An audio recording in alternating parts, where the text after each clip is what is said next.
In this video, we're going to be unboxing the T HMI from LilyGo. We're also going to turn it into a pen testing multi-tool. We're going to be putting the Bruce firmware onto it, and we're going to be seeing if it's actually worth doing. Now, the reason why I'm doing this, I have every single device capable to run the Bruce firmware from LilyGo, and this was the last one. So I'm going to put the Bruce firmware on it, see if it's good enough, if I recommend it or I don't recommend it. So you see here, it comes with a little pen stylus. So it's a touch screen, but it's not like the touchscreen you would think. Like, it's not like super sensitive. You actually have to push onto the screen to get it to register. Pretty nicely formed. Now, I tried putting an SD card on it, but for some reason the Bruce firmware wouldn't read the SD card. I'll show you that later on in the video. But pretty nice. It's a pretty nice size gadget. This screen's pretty good, but I'm gonna show you how to flash the firmware onto it. First thing you need to do is go to the Bruce firmware web flasher. I'm going to leave the link in the description. Once you're there, you're going to scroll down until you see LilyGo. Click on LilyGo and then find the LilyGo T HMI. Click on that, connect device. So this one, you didn't have to really push anything down. All I had to do was plug it in. So some devices you have to hold down a boot button, but this one was just as simple as plug it in and go. So it took a couple minutes. I just sped it up there so you guys could see it. I'm going to plug it in for the first time after I flashed the firmware. And after I flashed the firmware, I did some testing, and this is what I found out. So you can only do the Bluetooth and the Wi-Fi pen testing with it. All the other stuff, you can't do anything with it because it's just not capable to do it. And you see here how the screen works, where it doesn't really recognize your finger touch, but you actually have to push down a little bit to get it to work. Now, you could use it with your finger just to be a little bit more aggressive. But the display, the color is actually nice, and the size is pretty cool.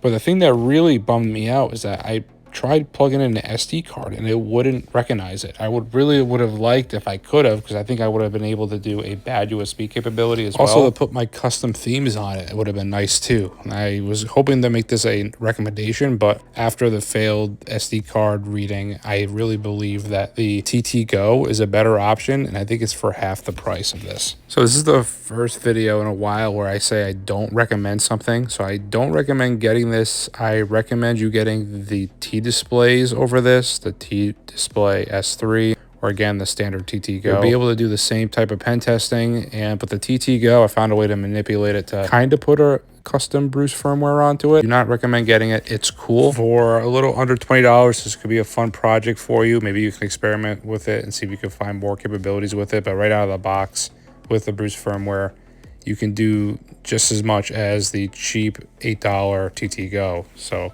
that's why I kind of don't recommend it. It's cool, but again, don't recommend it. Now, before we end this video, I want to do a little pen testing so you can actually see this thing in action, that it's still worth buying if you want something to tinker with. And before we do that, a quick disclaimer. I do not condone any illegal activity. Practice on your own devices that you have permission to do so. Disrupting networks and jamming networks is highly illegal. So right now, that Wi-Fi nugget in the background is going to sense if a deauthentication attack is going on. So I'm going to initiate one right now on my home network, and you're going to see if it works. My Wi-Fi nugget's going to alert me. There's a lot more you can do. You don't have to just do deauthors, but for this video, I'm just showing the quick deauthentication attack.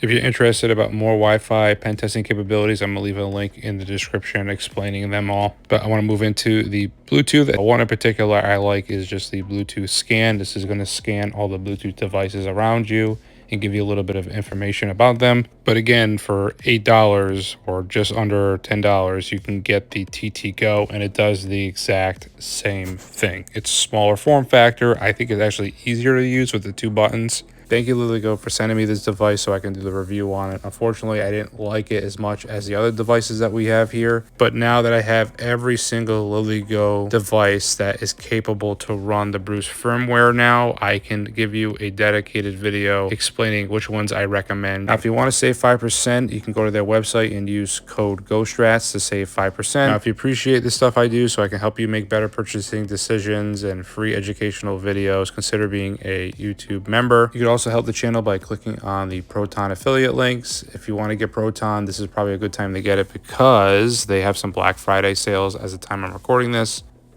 Let me know in the comment section what you guys think about the T HMI. Do you think that maybe I missed something with the device, or do you agree with me? Do you think that the T displays are just a better option if you're looking for a Bluetooth and Wi-Fi pen testing, Bruce firmware capable device? For now, do me a favor and remember, safety is an illusion.